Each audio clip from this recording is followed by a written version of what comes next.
بصل وفلفل وطماطم. طبعا ايه كل فيديو ده فيه اي حاجه في الفراخ او الكلام ده كله. معايا ليمون، تمام، 3-4 ليمونات كده زي ما انت عايزه. معاكي زيت، معاكي توابل بالماجي بالثوم،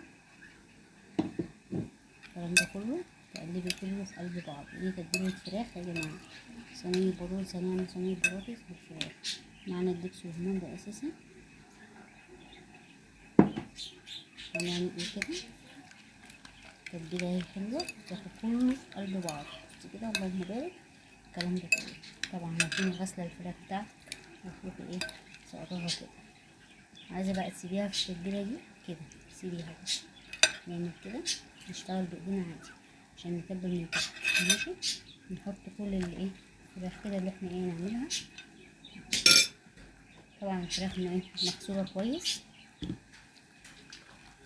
نقلب كل ده كده اهو. تتبليها قبليها بيوم، هتتبليها قبليها بساعتين، هتقلبي كده. بصوا بقى معاكي بطاطس ايه وفلفل.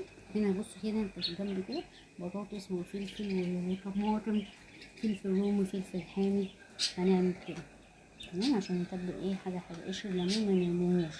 طبعا اللي ايه اللي معايا على الصفحه بقاله فتره هيبقى ايه فاهم كده. نعمل كده، نعمل كده. عايزه قبليها بيوم نرجع كده تاني كده اهو كده. نحط بردك هنا، ناخد الكعبة دي تاني كده، وناخد بردك حبة هنا كده، ونعمل كده. نحط بردك حبة كده. عندك بقى أحلى صينية فراخ هتعمليها. هتسيبي كل المقادير دي كلها كده، تشربي، هتسيبيها بقى في التتبيلة يوم